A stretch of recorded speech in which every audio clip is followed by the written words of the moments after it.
అలసిన వానికి ఊరడించు మాటలు. సహోదరుడు భక్తి సింగ్ గారి పరిచర్య నుండి సేకరించిన అనుదిన ధ్యానములు. జనవరి 19. చెడ్డదానిని అసహించుకొని మంచిదానిని హత్తుకొనిండుడి. రోమా 12:9.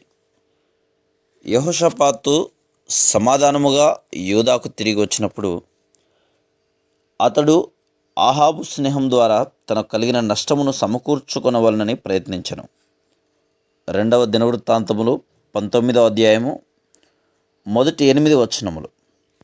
ప్రభు అతని ఎడల కృపగలవాడుగా ఉండి తన శత్రువుల నుండి అతనిని విడిపించుటకు అతనికి సహాయం చేయనారంభించెను.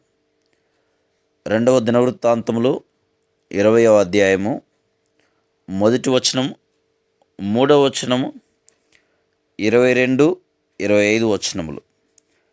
అతని మీదికి అమ్మోనీయులు, మోయాబీయులు, ఎదోమీయులు ఒక్కటిగానే దండెత్తి వచ్చిరి.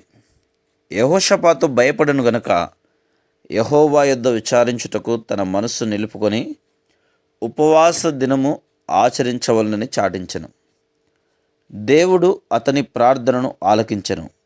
మరియు ఒకరినొకరు బొత్తిగా హతమార్చునట్లు శత్రు సైన్యములో కలవరం పుట్టించెను గనుక యుద్ధభూమిలో సైన్యము శవములై నేల మీద పడి ఉండెను. యెహోషాపాతు మరియు తన ప్రజలు కేవలం కొల్ల సొమ్మును కూర్చుకొనుటకు వెళ్ళిరి. అది అతి విస్తారముగా ఉన్నందున దానిని కూర్చుకొనుటకు వారికి 3 దినములు పట్టెను. తర్వాత యెహోషాపాతు మరలా తన సొంత జ్ఞానంపై ఆధారపడుటకు మొదలుపెట్టెను.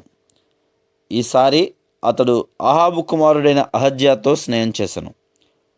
గతంలో యెహోషాపాతు చేదైన అనుభవములన్నిటి ద్వారా వెళ్ళిన పిమ్మట అటువంటి తప్పు చేయుట విషాదకరం కాదా? నేడు కూడా అతని వంటి వారు అనేకులు కలరు.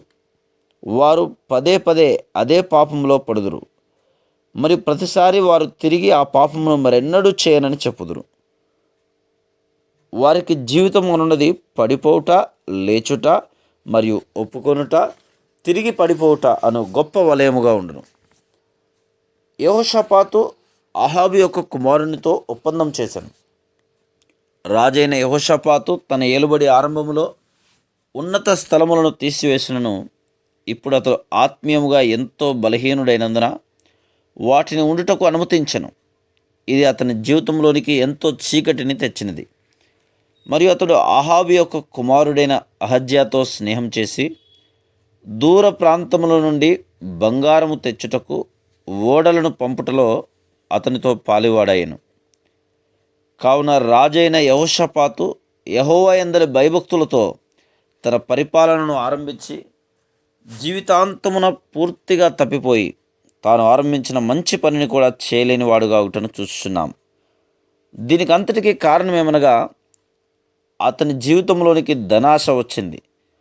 మరియు అహాబు వంటి భక్తిహీనులతోటి స్నేహం క్రమేణా అతన్ని బలహీనపరిచి అతనికి పతనమును తెచ్చెను. కావున మనము హెచ్చరిక తీసుకుందాము. Praise the lord.